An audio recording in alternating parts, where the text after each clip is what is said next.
नमस्कार, बघूयात आजचा पहिला पदार्थ। हा पदार्थ तयार करण्यासाठी इथे मी पाव किलो कुरमुरे घेतलेले आहे। वजनी प्रमाणामध्ये म्हणाल तर 250 ग्रॅम कुरमुरे आहे। कुरमुऱ्यांमध्ये काही वेळेस जळालेले कुरमुरे सुद्धा असतात, त्यामुळे कुरमुरे निवडून घ्यायचे आहे आणि चाळणीने चाळून घ्यायचे आहे।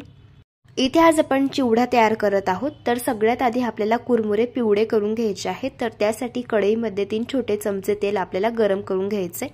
तेल गरम झालं, यामध्ये पाव चमचा हळदी पावडर घालायचे, याला मिक्स करून घ्यायचे आणि यामध्ये आपल्याला कुरमुरे घालून घ्यायचे आहे। कुरमुऱ्यांची क्वांटिटी जास्त आहे, त्यामुळे 2 बॅचेस मध्ये आपल्याला हे कुरमुरे पिवळे करून घ्यायचे आहे। या पद्धतीने जर कुरमुरे पिवळे करून घेतले तर चिवड्याला एकसारखा पिवळसर रंग येतो आणि त्यासोबत कुरमुरे देखील हलकेसे भाजले जातात, त्यामुळे चिवडा क्रिस्पी आणि कुरकुरीत तयार होतो। इथे मी हे कुरमुरे पिवळे करून घेतलेले आहे आणि तुमच्या लक्षात आलं असेल कुरमुऱ्यांना छान एकसारखा रंग आलेला आहे। याच पद्धतीने आपल्याला उरलेले सगळे कुरमुरे पिवळे करून घ्यायचे आहे आणि एका मोठ्या कढईमध्ये यांना काढून घ्यायचं आहे। आता आपण फुटाण्याची डाळ फ्राय करून घेणार आहोत, तर त्यासाठी तेल गरम करून घेतले। इथे मी 1 वाटी फुटाण्याची डाळ घेतलेली आहे। ही डाळ आपल्याला हलक्या गुलाबी रंगावरती फ्राय करून घ्यायची। बघा, इथे मी ही डाळ फ्राय करून घेतली। डाळ अशी गरम असताना लगेच आपल्याला या कुरमुऱ्यांवरती घालून घ्यायची आहे। आता आपण शेंगदाणे फ्राय करून घेऊया, तर त्यासाठी इथे मी 1 वाटी शेंगदाणे घेतलेले आहे। शेंगदाणे क्रिस्पी आणि कुरकुरीत होईपर्यंत आपल्याला फ्राय करून घ्यायचे। आता शेंगदाणे देखील फ्राय झालेले आहे। आता हे देखील आपण कुरमुऱ्यांवरती घालून घेऊया। आता आपण खोबरं फ्राय करून घेऊया, तर त्यासाठी 1 वाटी इथे मी खोबरं घेतलेलं आहे। खोबऱ्याचे असे आपल्याला पातळ स्लाइस करून घ्यायचे। आता हे खोबरं आपल्याला हलक्या गुलाबी रंगावरती फ्राय करून घ्यायचे। खोबरं देखील फ्राय झालेलं आहे। आता हे देखील आपण काढून घेऊया आणि कुरमुऱ्यांवरती घालायचे। आता आपण कढीपत्ता फ्राय करून घेणार आहोत, तर 1 वाटी कढीपत्ता घेतलेला आहे। कढीपत्ता क्रिस्पी आणि कुरकुरीत होईपर्यंत आपल्याला चांगला फ्राय करून घ्यायचा आहे या पद्धतीने। आता मिरची फ्राय करून घ्यायची आहे, तर त्यासाठी इथे मी 1 वाटी मिरची घेतलेली आहे। तर इथे मी पोपटी मिरच्या वापरलेल्या आहे। मिरच्यांमधील ज्या बिया असतात तर त्या काढून घ्यायच्या आहे आणि मिरची कट करून घ्यायची। आता ही मिरची आपल्याला क्रिस्पी आणि कुरकुरीत होईपर्यंत फ्राय करून घ्यायची या पद्धतीने। आता आपण मकीचे पोहे फ्राय करून घेऊयात, तर त्यासाठी इथे मी 2 वाटी मकीचे पोहे घेतलेले आहे। हे पोहे तुम्ही आवडीप्रमाणे देखील कमी जास्त करू शकता। आता पोह्यांची क्वांटिटी जास्त आहे, त्यामुळे थोडे थोडे आपल्याला असे हे पोहे फ्राय करून घ्यायचे आहे। पोहे फ्राय करून घेतले, याच पद्धतीने आपल्याला सगळे पोहे हे फ्राय करून घ्यायचे। इथे मी मकीचे पोहे फ्राय करून घेतलेले आहे। आता आपण जे कांदा पोह्यांसाठी आपण पोहे वापरतो, तर ते पोहे फ्राय करून घ्यायचे आहे। इथे मी 2 वाटी कांदा पोहे घेतलेले आहे। आता थोडे थोडे पोहे आपल्याला तेलामध्ये घालायचे आहे आणि छान फ्राय करून घ्यायचे। बघा, हे पोहे देखील फ्राय झालेले आहे। याच पद्धतीने सगळे पोहे आपल्याला फ्राय करून घ्यायचे आहे। आता सगळ्या शेवटी आपण यामध्ये मसाले घालून घेऊया। पाव चमचा हळदी पावडर घेतलेली आहे, या पोह्यांवरती घालायचे। 2 चमचे लाल तिखट घेतलेला आहे। तिखट आवडीप्रमाणे तुम्ही कमी जास्त करू शकता आणि चवीप्रमाणे यामध्ये मीठ घालून घ्यायचं आहे। इथे मी तिखट चिवडा बनवत आहे। जर तुम्हाला आंबट गोड चवीचा चिवडा बनवायचा असेल तर 2 चमचे पिठी साखर आणि अर्धा चमचा आमचूर पावडर तुम्ही यामध्ये घालू शकता। आता हे सगळे जिन्नस आपल्याला हाताने चांगले मिक्स करून घ्यायचे आहे। इथे मी हा चिवडा मिक्स करून घेतलेला आहे आणि बघू शकता चिवड्याला इन्स्टंट रंग आलेला आहे। असा हा चिवडा चवीला अगदी भन्नाट लागतो आणि लहान काय मोठ्यांना सुद्धा अगदी फार आवडेल इतका चविष्ट लागतो। तुम्ही या पद्धतीने एकदा ट्राय करून बघा। प्रकार क्रमांक 2। आता हा पदार्थ तयार करण्यासाठी इथे आपल्याला 3 कप मैदा घ्यायचा आहे। तुमच्याकडे जर असा मेजरिंग कप नसेल तर घरातील कुठलीही एक वाटी आमटीसाठी वापरतो ती सेट करून घ्यायची आणि मैदा मोजून घ्यायचा। आता हा मैदा आपण चाळून घेऊया। इथे आज आपण गोड शंकरपाळी तयार करत आहोत, तर त्यासाठी मैद्यामध्ये पाव चमचा मीठ घालायचे। असं मीठ घालून घेतल्यामुळे गोडाच्या पदार्थाची चवही दुपटीने वाढते। आता हे मीठ चांगलं मैद्यामध्ये मिक्स करून घेतलं। आता ज्या कपाने आपण मैदा मोजून घेतला होता त्याच कपाने 1 कप इथे मी साखर घेतलेली आहे। त्याच कपाने 1 कप इथे आपल्याला दूध घ्यायचं आहे। दुधाऐवजी तुम्ही इथे पाण्याचा वापर सुद्धा करू शकता। आता साखर आपल्याला या दुधामध्ये चांगली विरघळून घ्यायची आहे। लक्षात ठेवा, इथे आपल्याला पाक अजिबात बनवायचा नाहीये, फक्त साखर ही दुधामध्ये विरघळून घ्यायची। साखर दुधामध्ये विरघळलेली आहे। गॅस बंद करून घ्यायचा आहे आणि हे मिश्रण फार गरम आहे त्यामुळे हलकसं कोमट होण्यासाठी ठेवायचे। तोपर्यंत पुढची प्रोसेस बघूया। ज्या कपाने आपण मैदा मोजून घेतला होता त्याच कपाने बरोबर अर्धा कप इथे आपल्याला वितळवून घेतलेलं तूप घ्यायचंय। आता हे तूप कडकडीत गरम करून घ्यायचे। तूप कडकडीत गरम झाल्यावरती या मैद्यावरती घालून घ्यायचे। आता तूप फार गरम आहे त्यामुळे सुरुवातीला आपल्याला हा मैदा असा चमच्याने मिक्स करून घ्यायचा आहे आणि नंतर हा मैदा आपल्याला दोघी हातांनी चांगला मिक्स करून घ्यायचा आहे। लक्षात ठेवायचं तुपाचं मोहन पूर्ण पिठाला चांगलं लागलं गेलं पाहिजे। तूप इथे मी मैद्यामध्ये चांगलं मिक्स करून घेतलंय। आता या पिठाची मूठ करून बघायची। अशी मूठ बांधली गेली तर समजायचं तुपाचं मोहन मैद्यामध्ये अगदी परफेक्ट झालेलं आहे। आता हे साखरेचं आणि दुधाचं मिश्रण हलकसं कोमट झालेलं आहे। आता आपल्याला हे मिश्रण असं थोडं थोडं करून या मैद्यामध्ये घालून घ्यायचे आणि पीठ हे मळून घ्यायचं आहे। 3 कप मैद्यासाठी 1 कप साखर आणि 1 कप दूध हे प्रमाण अगदी परफेक्ट आहे। थोडं थोडं हे मिश्रण घालून याचा आपल्याला पीठ हे मळून घ्यायचं आहे। जसं आपण गव्हाचं पीठ मळून घेतो चपातीसाठी त्याच पद्धतीचं थोडंसं सैलसर आपल्याला हे पीठ मळून घ्यायचंय। जास्त पीठ हे घट्ट मळू नका कारण हे पीठ मुरल्यानंतर खूप घट्ट होतं आणि त्यामुळे शंकरपाळ्याची चपाती लाटताना हातांना फार त्रास होतो। आता हे पीठ झाकून ठेवायचे अर्धा तास आणि मुरण्यासाठी ठेवायचे। इथे बरोबर अर्धा तास झालेला आहे। पीठ पुन्हा आपल्याला 1 ते 2 मिनिटं चांगलं मळून घ्यायचे। सांगितल्याप्रमाणे हे पीठ मुरल्यानंतर थोडंसं घट्ट झालेलं आहे त्यामुळे हे पीठ आपल्याला सैलसरच मळून घ्यायचे। आता या पिठाचे आपल्याला या पद्धतीने 5 मोठ्या साईजचे गोळे करून घ्यायचे आहे। आता एक गोळा घ्यायचा, याला हाताने 1 ते 2 सेकंद चांगलं मळून घ्यायचं आणि या पद्धतीने याची आपल्याला लाटीही तयार करून घ्यायची आहे। आता आपण याला लाटून घेऊया।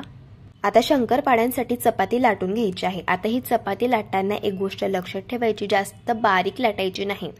याची जी चपाती आहे तर ती जाड लाटून घ्यायची कारण जर जाड आपण चपाती लाटली तर शंकरपाळ्यांना लेयर्स खूप छान पडतात।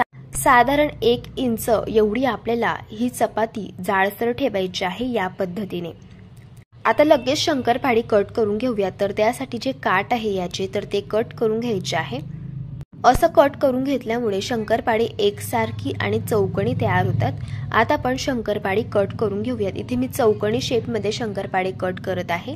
हवं तर तुम्ही डायमंड शेपमध्ये सुद्धा शंकरपाळी कट करून घेऊ शकता। बघू शकता इथे आपली शंकरपाळी कट करून घेतलेली आहे। याच पद्धतीने सगळ्या चपात्या लाटून घ्यायच्या आणि शंकरपाळी कट करून घ्यायची। इथे मी ही शंकरपाळी तयार करून घेतलेली आहे। आता लगेच आपण यांना फ्राय करून घेऊयात। आता शंकरपाळी फ्राय करण्यासाठी तेल इथे आपल्याला मध्यम टेम्परेचरवरती गरम करून घ्यायचं आहे। शंकरपाळ्यांसाठी तेल हे मध्यम टेम्परेचरवरती गरम असावं, त्यामुळे शंकरपाळी छान क्रिस्पी आणि खुसखुशीत बनतात आणि शंकरपाळींना लेयर्स खूप छान पडतात। आता शंकरपाळी मी तेलामध्ये घालून घेतलेली आहे। शंकरपाळी अशी आपल्याला चमच्याने मिक्स करत फ्राय करून घ्यायची आहे, यामुळे शंकरपाळींना एकसारखा रंग येतो। आता शंकरपाळी आपल्याला गॅसच्या मीडियम फ्लेमवरती फ्राय करून घ्यायची आहे। शंकरपाळी फ्राय करत असताना तुम्ही बघू शकता शंकरपाळीला लेयर्स पडायला सुरुवात झालेली आहे। जवळजवळ प्रत्येक शंकरपाळी हा फुललेला आहे आणि प्रत्येक शंकरपाळीला पदर सुटलेली आहे। आता ही शंकरपाळी आपल्याला हलक्या गुलाबी रंगावरती फ्राय करून घ्यायची आहे। इथे शंकरपाळी फ्राय करून घेतली, यांना काढून घ्यायचं आहे। शंकरपाळी अशा फिकट रंगावरतीच काढून घ्यायची कारण शंकरपाळीची कुकिंग प्रोसेस चालू असते आणि नंतर सुद्धा या शंकरपाळीला डार्क रंग येतो, त्यामुळे याच रंगावरती शंकरपाळे फ्राय करून घ्यायचे। इथे मी शंकरपाळे फ्राय करून घेतले आणि तुमच्या लक्षात आलं असेल प्रत्येक शंकरपाळीला छान पदर सुटलेले आहे आणि बघू शकता शंकरपाळीची साईज सुद्धा डबल झालेली आहे। अशी ही शंकरपाळी चवीला अगदी भन्नाट लागता, मस्त अशी क्रिस्पी कुरकुरीत तयार होतात आणि तोंडात टाकताच विरघळतात। या पद्धतीने तुम्ही एकदा ट्राय करून बघा। प्रकार क्रमांक 3। आता हा पदार्थ तयार करण्यासाठी इथे मी 1 कप मुगाची डाळ घेतलेली आहे। डाळ आपल्याला 2-3 वेळेस पाण्याने स्वच्छ धुवून घ्यायचे। डाळ धुवून घेतली, यामध्ये आपल्याला भांडं भरून पाणी घालायचे। डाळ आता 4 तास भिजण्यासाठी ठेवायची आहे। इथे मी डाळ ही भिजवून घेतलेली आहे। आता एक चाळण घ्यायची आणि त्यावरती ही डाळ घालून घ्यायची आणि डाळमधील पाणी हे पूर्णपणे आपल्याला नितळून घ्यायचे। आता आपण डाळ वाटून घेऊया। त्यासाठी मिक्सरचं भांडं घेतलेलं आहे, यामध्ये डाळ घालायची आहे आणि अजिबात पाण्याचा वापर न करता डाळ आपल्याला या पद्धतीने थोडीशी रेवाळ टेक्स्चरवरती वाटून घ्यायची आहे। इथे आपण मुगाचे लाडू तयार करत आहोत, तर त्यासाठी इथे मी कढई गरम करायला ठेवलेली आहे। इथे मी 1 कप साजूक तूप घेतलेलं आहे। इथे आपल्याला सगळंच तूप वापरायचंय, पण सुरुवातीला अर्ध तूप मी कढईमध्ये घालून घेतलं। तूप चांगलं गरम झालेलं आहे। आता यामध्ये हे तयार करून घेतलेलं मुगाचं मिश्रण घालून घ्यायचंय। आता हे मिश्रण आपल्याला गॅसच्या मंद आचेवरती सतत मिक्स करत भाजून घ्यायचे। जोपर्यंत या मिश्रणातील पूर्णपणे पाण्याचा अंश नाहीसा होत नाही तोपर्यंत हे मिश्रण आपल्याला सतत मिक्स करत चांगलं भाजून घ्यायचं आहे। उरलेलं जेवढं तूप होतं तर ते सुद्धा मी यामध्ये घालून घेतलं। जवळजवळ टोटल मी 1 कप इथे तूप हे वापरलेलं आहे। जसं जसं हे मिश्रण भाजलं जाईल तसं तसं या मिश्रणातील पूर्णपणे पाण्याचा अंश नाहीसा होतो आणि जसं आपला रवा असतो त्या पद्धतीने अगदी कोरड असं हे मिश्रण तयार होतं आणि या मिश्रणामधून हलकासा सुगंध रिलीज व्हायला लागतो। यावरून समजायचं मिश्रण चांगलं भाजून झालेलं आहे। इथे मी हे मिश्रण भाजून घेतलेलं आहे। यामध्ये थोडंही 1% सुद्धा पाण्याचा अंश शिल्लक राहिलेला नाहीये आणि हे मिश्रण अगदी छान कोरडं झालेलं आहे। सांगितल्याप्रमाणे मी तुम्हाला सांगितलं होतं जसा रवा असतो त्या पद्धतीचं हे मिश्रण तयार होतं आणि दिसायलाही सेम रव्यासारखं दिसतं। बघू शकता या पद्धतीने असं हे मिश्रण भाजून घेतल्यामुळे हे लाडू बरोबर 1 ते 2 महिने टिकतात आणि चवीलाही अगदी भन्नाट लागतात। आता यामध्ये आपल्याला काही जिन्नस ऍड करून घ्यायचे आहे। यामध्ये मी बारीक कापून घेतलेले काजूचे काप घातलेले आहे आणि 1 वाटी यामध्ये बदामाची पावडर घालून घ्यायची आहे आणि हे सगळे जिन्नस आपल्याला चांगले मिक्स करून घ्यायचे आहे। बदामाची पावडर घातल्यामुळे हे लाडू पौष्टिक तर तयार होतात पण चवीलाही अगदी भन्नाट लागतात। आता हे मिश्रण फार गरम आहे त्यामुळे आपल्याला हे मिश्रण हलकसं कोमट करून घ्यायचंय आणि मग यामध्ये पाव चमचा वेलची पावडर घालायचे आणि 1 कप यामध्ये आपल्याला पिठी साखर घालून घ्यायचे। तिखट तुम्ही आवडीप्रमाणे कमी जास्त करू शकता। आता हे सगळे जिन्नस आपल्याला चांगले मिक्स करून घ्यायचे आहे आणि नंतर हाताने मिक्स करायचे। जर साखरच्या गाठी असतील तर त्या सुद्धा व्यवस्थित मुरतात आणि हे मिश्रण अगदी व्यवस्थित परफेक्ट तयार होतं। आता थोडंसं मिश्रण हातामध्ये घ्यायचं आणि या पद्धतीने याचे आपल्याला गोलाकार लाडू हे वळून घ्यायचे। बघू शकता इथे मी हा लाडू वळून घेतलेला आहे। याच पद्धतीने आपल्याला सगळे लाडू हे वळून घ्यायचे आहे। तयार झाले इथे आपले भरपूर असे पौष्टिक आणि प्रोटीन्स युक्त मुगाचे लाडू। चवीला अगदी भन्नाट लागतात, छान दाणेदार आणि खुसखुशीत हे लाडू तयार होतात। तोंडात टाकताच विरघळतात। या पद्धतीने तुम्ही एकदा ट्राय करून बघा। प्रकार क्रमांक 4। आता हा पदार्थ तयार करण्यासाठी इथे आपल्याला 1 कप तांदळाचं पीठ घ्यायचं आहे। जे पीठ आपण भाकरीसाठी वापरतो तेच पीठ इथे आपल्याला वापरायचंय। आता यामध्ये आपल्याला पाव कप बेसन पीठ घालायचंय। बेसन पीठ घातल्यामुळे हा पदार्थ क्रिस्पी आणि खुसखुशीत तयार होतो। सगळे जिन्नस मिक्स करून घेतले। आता कढईमध्ये 1 कप आपल्याला पाणी घालून घ्यायचं आहे। ज्या कपाने तांदळाचं पीठ मोजून घेतलं होतं त्याच कपाने यामध्ये पाणी घातलं। पाव चमचा साजूक तूप घालायचं आहे। 1 चमचा पांढरी तीळ घातले। 1 चमचा चिली फ्लेक्स घालून घेतली। 2 चमचे कस्तुरी मेथी यामध्ये घालायची आहे। पाव चमचा हिंग घेतलेला आहे। पाव चमचा हळदी पावडर, पाव चमचा धणे पावडर आणि पाव चमचा जिरे पावडर घेतली। चवीप्रमाणे मीठ घातलं आणि हे सगळे जिन्नस चांगले मिक्स करून घेतले। आता या पाण्याला खडखडून एक आपल्याला उकड काढून घ्यायचे। पाण्याला उकड आलेली आहे। आता हे जे पीठ आहे तयार करून घेतलेलं हे सगळं आपल्याला यामध्ये घालायचं आहे। गॅसची फ्लेम अगदी स्लो करायची आहे आणि हे मिश्रण अगदी पटापटा मिक्स करून घ्यायचंय। मिश्रण इथे मी मिक्स करून घेतलेलं आहे। आता गॅस बंद करायचा आणि ह्या मिश्रणावरती झाकण ठेवायचं आणि हे मिश्रण 5 मिनिटं आपल्याला असंच झाकून ठेवायचंय। असं हे मिश्रण झाकून ठेवल्यामुळे या मिश्रणावरती चांगली वाफ बसली जाते। आता मिश्रणावरचं झाकण काढायचे आणि हे मिश्रण आपल्याला एका पसरट ताटामध्ये काढून घ्यायचे। मिश्रण फार गरम आहे त्यामुळे एक पेला घ्यायचा आणि याने आपल्याला चांगले हे मिश्रण मॅश करून घ्यायचे।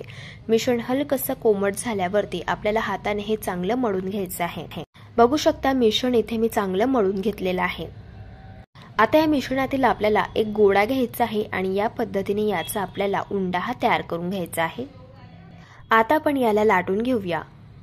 आता या मिश्रणाची चपाती लाटून घ्यायची आहे। जशी आपण चपाती नेहमीप्रमाणे लाटून घेतो त्याच पद्धतीने आणि त्याच थिकनेसची आपल्याला याची चपातीही लाटून घ्यायची आहे। इथे आपल्याला राईस स्टिक तयार करायचे आहे तर त्यासाठी आपल्याला या चपातीच्या कळा या कट करून घ्यायच्या आणि या चपातीवरती अशा आपल्याला फोकने मार्किंग करून घ्यायचे आहे। आता याच्या आपल्याला या पद्धतीने थोड्याशा लांब स्ट्रिप्स कट करून घ्यायचे। आता लगेच आपण सगळ्या स्ट्रिप या पद्धतीने कट करून घेऊया आणि याला फ्राय करून घ्यायचे। तर त्यासाठी तेल इथे आपल्याला मध्यम टेम्परेचरवरती गरम करून घ्यायचे आणि या स्ट्रिप्स तेलामध्ये घालायचे। आता याला क्रिस्पी आणि कुरकुरीत होईपर्यंत आपल्याला याला फ्राय करून घ्यायचे। एक साइड फ्राय झाल्यावरती या स्ट्रिप्स पलटी करून घ्यायच्या आणि दोघी बाजूंनी आपल्याला याला फ्राय करून घ्यायचे। जर तुम्हाला रेसिपीज आवडत असतील तर चॅनलला सबस्क्राइब करून घ्या आणि शेजारील बेल आयकॉन सुद्धा प्रेस करा, म्हणजे जो व्हिडिओ सगळ्यात आधी चॅनलवरती अपलोड होतो त्याचं नोटिफिकेशन तुम्हाला सगळ्यात आधी मिळतं। मी या स्ट्रिप्स क्रिस्पी आणि कुरकुरीत होईपर्यंत फ्राय करून घेतलेल्या आहेत। याच पद्धतीने उरलेल्या सगळ्या स्ट्रिप्स मी फ्राय करून घेतल्या। तयार झाल्या इथे आपल्या तांदळाच्या पिठापासून या स्टिक्स चवीला अगदी भन्नाट लागतात आणि मस्त क्रिस्पी आणि खुसखुशीत बनतात। लहान काय मोठी सुद्धा फार आवडीने खातील इतक्या चविष्ट तयार होतात। या पद्धतीने तुम्ही एकदा ट्राय करून बघा। प्रकार क्रमांक 5। आता हा पदार्थ तयार करण्यासाठी 2 कप आपल्याला ज्वारीचं पीठ घ्यायचं आहे।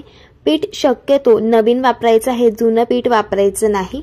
यामध्ये पाव कप आपल्याला तांदळाचं पीठ घालून घ्यायचं आहे। आता यामध्ये काही मसाले घालून घेऊयात। पाव चमचा हळदी पावडर घेतली, 1 चमचा धणे पावडर घेतली, 1 चमचा जिरे पावडर घेतली, 1 चमचा तिखट घेतलं आणि पाव चमचा इथे मी हिंग घेतला। 2 चमचे यामध्ये पांढरे तीळ घालून घ्यायचे आहे आणि पाव चमचा ओवा घालायचा आहे आणि चवीप्रमाणे यामध्ये मीठ घालूयात। ज्या कपाने आपण तांदळाचं पीठ घेतलं होतं त्याच कपाने पाव कप इथे मी तेल घेतलं। तेल कडकडीत गरम करून घेतलं आणि आता हे तेल आपल्याला यावरती घालून घ्यायचं आहे। असं कडकडीत तेलाचं मोहन यावरती दिल्यामुळे हा पदार्थ अगदी छान क्रिस्पी आणि खुसखुशीत तयार होतो। आता तेल फार गरम आहे त्यामुळे चमच्याने याला सुरुवातीला मिक्स करून घ्यायचं आणि नंतर याला हाताने अशा पद्धतीने मिक्स करून घ्यायचं आहे। तेल पूर्ण पिठाला लागलं गेलं पाहिजे, हे बघा अशा पद्धतीने। आता आपल्याला या पिठाची मूठ करून बघायची आहे। जर अशी याची मूठ बांधली गेली तर समजायचं पिठामध्ये तेलाचं मोहन अगदी परफेक्ट असं झालेलं आहे। आता ज्या कपाने आपण ज्वारीचं पीठ घेतलं होतं त्याच कपाने मी 2 कप पाणी कडकडीत गरम करून घेतलं। थोडं थोडं पाणी पिठामध्ये घालायचं आणि चमच्याने मिक्स करत जायचं आहे।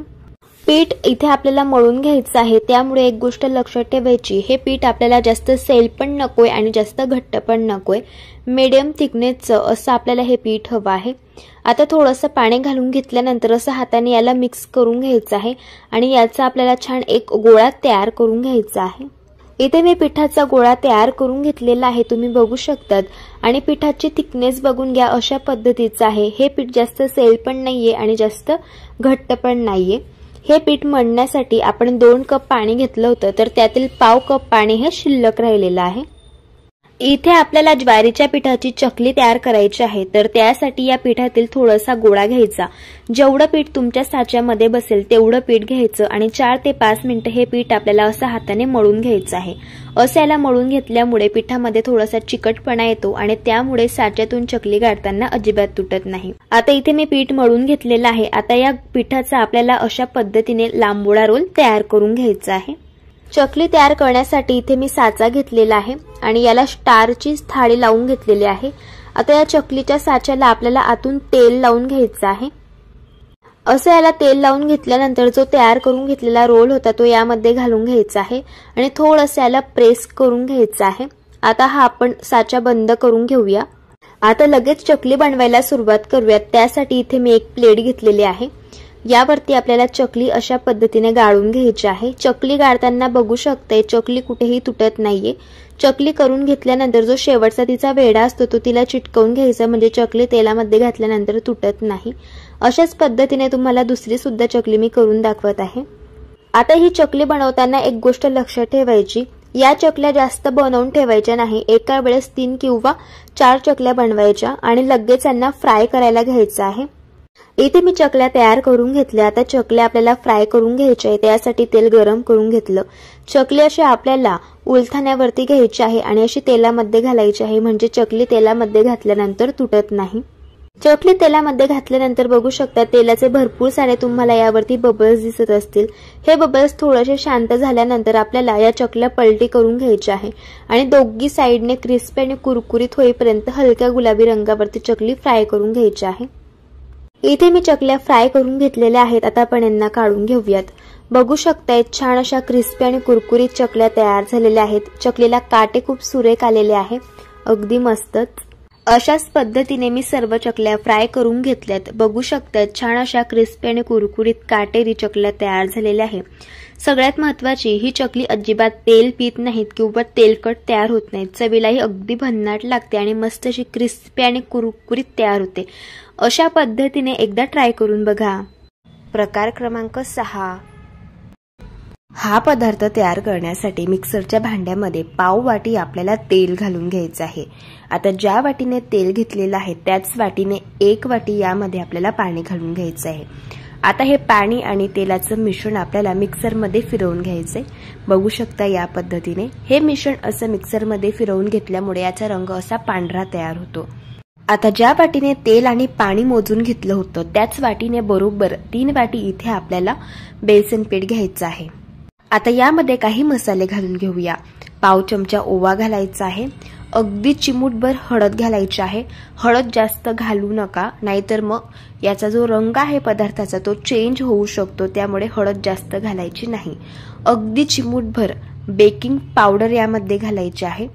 चवीप्रमाणे मीठ घालून घ्यायचं आहे आणि हे सर्व जिन्नस आपल्याला चांगले मिक्स करून घ्यायचे आहे।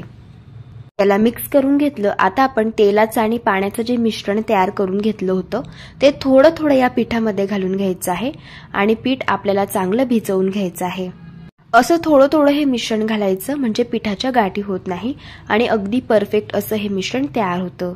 हे पीठ भिजवण्यासाठी इथे आपण पाव वाटी तेल आणि 1 वाटी पाण्याचा वापर केलेला आहे, तर हे मेजरमेंट अगदी परफेक्ट इथे झालेलं आहे। जर तुम्हाला वाटत असेल पीठ खूप घट्ट झालेलं आहे तर 1 ते 2 टेबलस्पून तुम्ही पाणी वरून वापरू शकता। आता याला मी चांगलं मिक्स करून घेतलेलं आहे। तुम्ही या मिश्रणाची थिकनेस बघून घ्या, या पद्धतीचं आपल्याला हे मिश्रण हवं आहे। असं जर हे मिश्रण सैलसर असेल तर या मिश्रणापासून आपण जो पदार्थ तयार करणार आहोत तर तो छान खुसखुशीत आणि क्रिस्पी कुरकुरीत तयार होणार आहे। त्यामुळे बॅटरची थिकनेस अशाच पद्धतीची ठेवायची। आता इथे आपल्याला गाठिया शेव तयार करायची आहे, त्यासाठी स्पेशली गाठिया बनवली जाते, तर ती थाळी आपल्याला या पद्धतीने साच्याला लावून घ्यायची आहे। आता हे तयार करून घेतलेलं मिश्रण आपल्याला या साच्यामध्ये घालून घ्यायचं आहे। आता साचा बंद करूया आणि लगेच आपल्याला शेव बनवायला सुरुवात करायची आहे। आता गाठिया शेव तयार करण्यासाठी तेल इथे आपल्याला कडकडीत गरम करून घ्यायचं आहे। लक्षात ठेवायचं, शेव बनवण्यासाठी कधीही तेल कडकडीत गरम करून घ्यायचं, त्यामुळे शेव क्रिस्पी आणि कुरकुरीत अशी तयार होते। आता या पद्धतीने आपल्याला ही शेव अशी तेलामध्ये गाळून घ्यायची आहे। बघू शकता शेव इथे मी छान गाळून घेतलेली आहे। ही शेव आपल्याला गॅसच्या मीडियम फ्लेमवरती क्रिस्पी आणि कुरकुरीत होईपर्यंत चांगली फ्राय करून घ्यायची आहे। अशी ही शेव तेलामध्ये घातल्यानंतर लगेच पलटी करायचं नाही। शेव तेलामध्ये घातल्यावरती बघू शकता भरपूर यावरती बबल्स दिसत आहे। हलकेसे असे बबल्स कमी झाल्यावरती आपल्याला ही शेव पलटी करून घ्यायची आणि दुसऱ्या साइडने देखील फ्राय करून घ्यायची आहे। इथे मी ही शेव क्रिस्पी आणि कुरकुरीत होईपर्यंत दोन्ही बाजूंनी चांगली फ्राय करून घेतलेली आहे। बघू शकता शेवला रंग देखील अगदी अप्रतिम असा आलेला आहे। याच पद्धतीने सर्व शेव आपल्याला फ्राय करून घ्यायची आहे। इथे मी ही गाठिया शेव सर्व फ्राय करून घेतलेली आहे।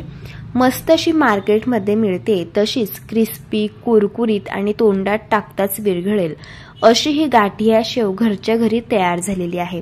चवीला अगदी छान लागते, या पद्धतीने एकदा ट्राय करून बघा। हा पदार्थ तयार करण्यासाठी एका पसरट ताटामध्ये 1 वाटी मी मैदा घालून घेतलेला आहे। यामध्ये 1 चीजचं क्यूब आपल्याला किसून घालायचं आहे। असं चीजचं क्यूब किसून घातल्यामुळे हा पदार्थ चवीला अगदी भन्नाट लागतो। चवीप्रमाणे मीठ घालून घ्यायचे। मीठ थोडं बेताने घाला, कारण चीज मध्ये सुद्धा मीठ असतं। आता हे सगळे जिन्नस आपल्याला हाताने चांगले मिक्स करून घ्यायचे आहे। याला मिक्स करून घेतले। आता यामध्ये थोडं थोडं पाणी घालायचं आहे आणि पिठाचा अगदी घट्ट असा गोळा मळून घ्यायचा आहे। जसं आपण पुरी बनवण्यासाठी पीठ मळून घेतो तसंच अगदी घट्ट पीठ मळून घ्यायचं आहे। जर पीठ सैल मळलेलं असेल तर हा पदार्थ क्रिस्पी आणि कुरकुरीत तयार होत नाही आणि आतून कच्चा राहतो, त्यामुळे पीठ घट्ट मळून घ्यायचं। पिठातील एक गोळा घ्यायचा आणि याची आपल्याला अशा पद्धतीची चपाती लाटून घ्यायची आहे। तर ही चपाती देखील लाटताना जास्त पातळ लाटू नका, थोडीशी जाडसरच आपल्याला ही चपाती ठेवायची आहे। साधारण 1 सेंटीमीटर जाडीची ही चपाती ठेवलेली आहे। आता या पद्धतीने यावरती आपल्याला कट्स करून घ्यायचे आहे आणि जशी आपण शंकरपाळी कट करतो तशाच पद्धतीने याला कट करून घ्यायचे। इथे आज आपण चीज बाईट्स तयार करत आहोत। तर बघा इथे मी हे चीज बाईट्स छान कट करून घेतलेले आहे। आता लगेच आपण याला फ्राय करून घेऊयात, तर त्यासाठी तेल गरम करून घेतलेलं आहे। तर तेल इथे आपल्याला मीडियम फ्राय करून घ्यायचं आहे आणि गॅसच्या मंद आचेवरती क्रिस्पी आणि कुरकुरीत होईपर्यंत हे आपल्याला फ्राय करून घ्यायचे आहे। तेलामध्ये घातल्यानंतर तुम्ही लगेच बघू शकता यांची साईज सुद्धा डबल झालेली आहे। छान हलक्या गुलाबी रंगावरती असे हे चीज बाईट्स फ्राय करून घ्यायचे। इथे मी हे चीज बाईट्स फ्राय करून घेतलेले आहे। आता यांना काढून घेऊया। बघू शकता या चीज बाईट्सला रंग खूप सुरेख आलेला आहे आणि मस्त असे क्रिस्पी खुसखुशीत असे चीज बाईट्स तयार झालेले आहे। आता हे फ्राय करून घेतलेले चीज बाईट्स एका बाउलमध्ये काढून घ्यायचे। यामध्ये अर्धा चमचा लाल तिखट घालून घ्यायचं, अर्धा चमचा मॅगी मसाला घालायचा आहे आणि चिमूटभर यामध्ये मीठ घालायचे आणि हे सगळे जिन्नस आपल्याला चांगले मिक्स करून घ्यायचे आहे। असे हे चीज बाईट्स छान क्रिस्पी कुरकुरीत आणि खुसखुशीत बनतात आणि चवीलाही अगदी भन्नाट लागतात। लहान काय मोठे सुद्धा फार आवडीने खातील इतके चविष्ट लागतात। या पद्धतीने एकदा ट्राय करून बघा। जर तुम्हाला आजच्या सगळ्या रेसिपीज आवडल्या असतील तर रेसिपीला एक लाईक करा, चॅनलला सबस्क्राइब करा आणि शेजारील बेल आयकॉन सुद्धा दाबा, म्हणजे जो व्हिडिओ सगळ्यात आधी चॅनलवरती अपलोड होतो त्याचं नोटिफिकेशन तुम्हाला सगळ्यात आधी मिळते। भेटू एका नवीन रेसिपी सोबत, तोपर्यंत धन्यवाद।